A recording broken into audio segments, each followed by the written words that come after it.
Assalamualaikum warahmatullahi wabarakatuh.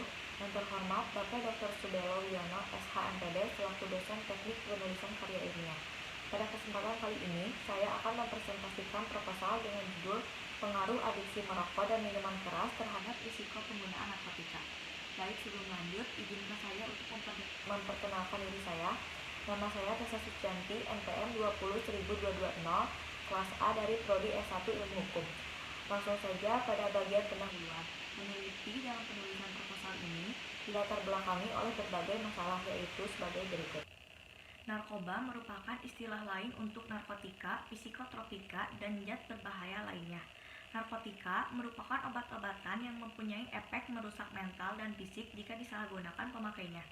Narkotika juga ialah zat atau obat dari tanaman baik sintetis maupun semi-sintetis yang dapat menyebabkan penurunan atau perubahan kesadaran, hilangnya rasa, mengurangi sampai menghilangkan rasa nyeri, dan dapat memicu ketergantungan. Dan di dalam undang-undang juga narkotika telah dibedakan jenis-jenisnya. Pada era modern yang serba canggih ini, narkoba telah menjadi masalah besar bagi manusia di berbagai belahan bumi. Narkoba yang bisa merusak nalar, merusak jiwa dan raga juga dapat mengancam hari-hari manusia ke depannya. Kejahatan narkotika merupakan kejahatan lintas negara karena penyebaran dan perdagangannya dilakukan dalam lintas batas negara. Di Indonesia telah ada lembaga yang menangani tindak pidana ini, yaitu BNN. Akan tetapi, walaupun ada lembaga khusus, tingkat penyalahgunaan narkotika ini justru semakin meningkat. Tindak pidana ini menjadi permasalahan yang sangat besar, khususnya bagi generasi muda di Indonesia ini. Korban dari tindak pidana ini tidak mengenal usia dan jenis kelamin, dan juga tidak hanya di daerah perkotaan saja, namun sudah merembet ke pedesaan. Awal mulanya, manusia yang menggunakan obat-obatan ini adalah dari merokok, dan akhirnya mencoba untuk menggunakan obat terlarang tersebut, sehingga dampak dari tindak pidana ini bisa berbahaya bagi hidup masyarakat dan akan melemahkan nilai-nilai budaya di masyarakat ini. Di dunia kedokteran, narkotika ini merupakan obat-obatan yang resmi dan tidak berbahaya jika digunakan dengan resep dokter. Seharusnya generasi muda ini menjadi penerus bangsa, tetapi tidak bisa lagi. Selanjutnya, remaja adalah periode pengaturan yang hebat di mana eksperimen dengan zat psikoaktif adalah umum. Dalam beberapa kasus mengarah pada pengembangan perilaku adiktif jangka panjang. Merokok merupakan cikal bakal dari penyalahgunaan narkoba, seperti halnya dengan ganja yang memiliki kemiripan dengan rokok, yakni sama-sama dihisap. Salah satu faktor yang mempengaruhi penyalahgunaan narkoba adalah perilaku merokok. Berdasarkan hasil penelitian yang dilakukan oleh Lavental dalam Mubarak, merokok dapat meningkatkan kecenderungan untuk mencoba zat adiktif lain dan narkoba. Sebab konsumsi rokok berkorelasi dengan konsumsi morfin, kokain, marijuana, dan alkohol, merupakan pintu gerbang pertama menuju narkoba. Penyalahgunaan narkotika dan minuman keras yang masih menjadi masalah di Indonesia dan menunjukkan kecenderungan yang meningkat dari tahun ke tahun. Munculnya banyak kasus yang mengenai penyalahgunaan narkotika dan minuman keras yang kian marak di Indonesia ini menunjukkan adanya peredaran barang-barang tersebut yang semakin terkendali. Peredaran narkotika dan minuman keras yang tidak terkontrol tersebut terjadi karena adanya pelanggaran etika yang dilakukan oleh individu maupun suatu organisasi atau perusahaan. Melihat begitu banyak kasus penyalahgunaan narkoba di Indonesia ini, khususnya pecandu yang mendominasi, serta mengacu kepada beberapa penelitian yang membuktikan secara ilmiah mengenai hubungan secara molekuler antara nikotin dan pemakaian zat lain, sehingga terlihat besar pengaruhnya seorang perokok dan pemabuk untuk mencoba pada zat adiktif atau narkotika lainnya. Sehingga penulis sangat tertarik untuk melakukan penelitian tentang pengaruh adiksi merokok dan minuman keras terhadap risiko penggunaan narkotika. 3. Rumusan masalah. Yang pertama, bagaimana hubungan perilaku merokok dan minuman keras dengan risiko penggunaan narkoba. Yang kedua, bagaimana tingkat pemahaman tentang dampak rokok dan minuman keras terhadap kesehatan. Yang ketiga, apa yang menjadi penyebab pecandu mengkonsumsi rokok, minuman keras, dan narkotika. Berdasarkan rumusan masalah yang telah dipaparkan di atas, maka tujuan dari dibuatnya penelitian ini adalah Yang pertama, untuk mengkaji, mengetahui, dan menganalisis hubungan merokok, minuman keras, dengan penggunaan narkotika. Yang kedua, untuk mengkaji, mengetahui, dan menganalisis tingkat pemahaman dampak merokok, minuman keras, dan narkotika terhadap kesehatan. Dan yang terakhir, untuk mengkaji, mengetahui, dan menganalisis penyebab mengkonsumsi rokok, alkohol, dan narkotika. Berikutnya, manfaat penelitian. Yang pertama, manfaat teoritis. Secara teoritis, hasil dari tulisan ini memberikan wawasan terhadap pembaca mengenai bagaimana pengaruh adiksi merokok dan minuman keras terhadap risiko penggunaan narkotika.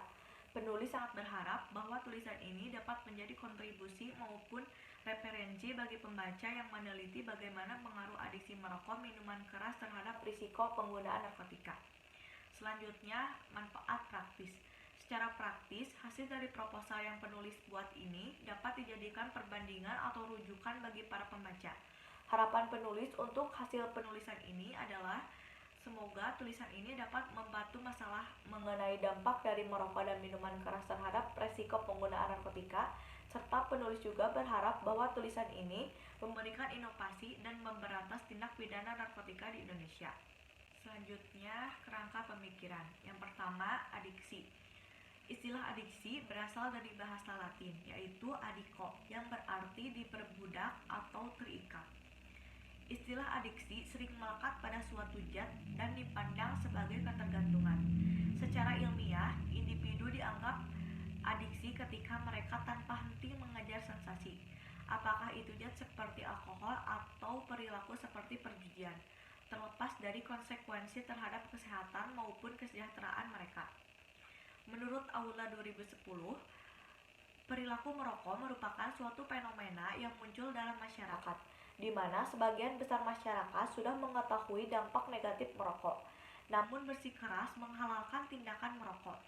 Menurut Lepi, perilaku merokok adalah suatu aktivitas yang dilakukan seorang, berupa membakar dan menghisap rokok ke dalam tubuh, serta dapat menimbulkan asap yang dapat terhisap oleh orang-orang di sekitarnya.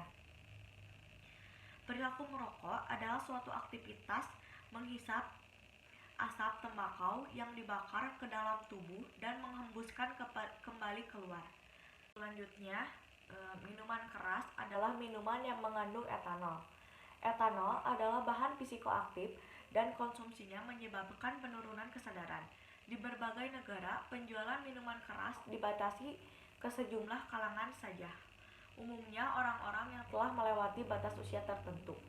Minuman keras adalah segala minuman yang difermentasi yang mengandung etil alkohol atau etanol sebagai zat yang memabukkan. Biasanya minuman alkohol dibuat dari gula yang difermentasi dalam buah-buahan seperti beri, biji-bijian, dan bahan-bahan lain seperti getah tanaman, umbi-umbian, madu, dan susu. Fermentasi berbagai bahan ini dapat menghasilkan cairan memiliki kadar alkohol yang lebih besar dan lebih kuat. Kemudian, NAPSA adalah akronim narkotika psikotropika dan zat adiktif lainnya. Istilah lain yang sering digunakan adalah narkoba dan zat psikoaktif.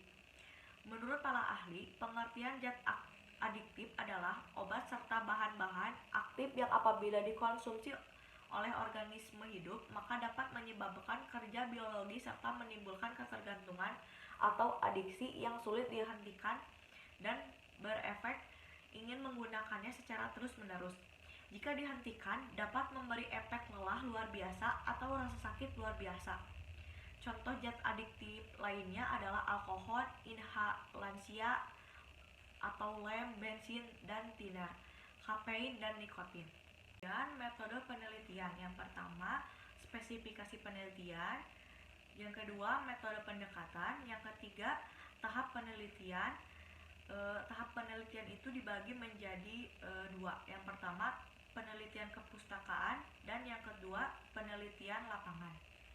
Teknik pengumpulan data, yaitu ada studi kepustakaan dan studi lapangan.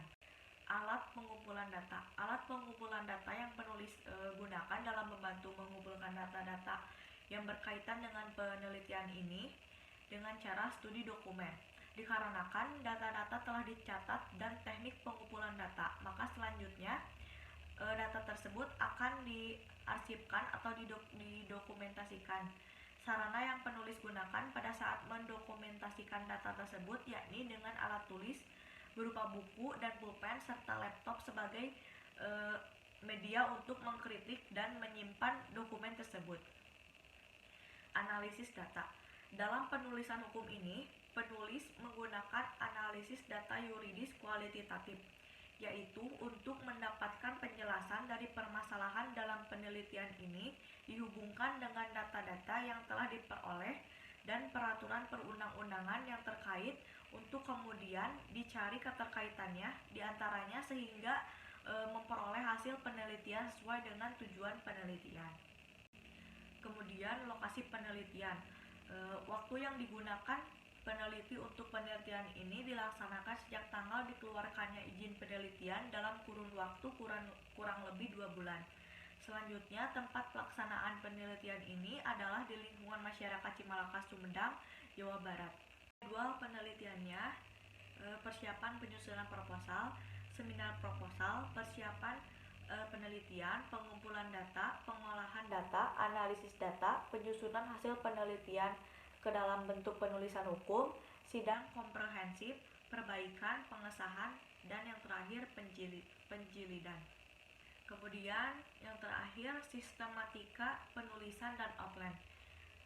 Yang pertama, bab 1 pendahuluan, bab 2 tinjauan pustaka mengenai pengaruh rokok, minuman keras, dan penggunaan narkotika.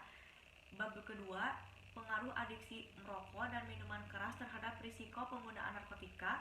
Bab keempat, analisis pengaruh adiksi merokok dan minuman keras terhadap risiko penggunaan narkotika. Dan yang terakhir, bab kelima, penutup. Baik, itu saja yang bisa dapat saya paparkan. Mohon maaf bila ada salah kata. Akhir kata, saya ucapkan terima kasih. Wassalamualaikum warahmatullahi wabarakatuh.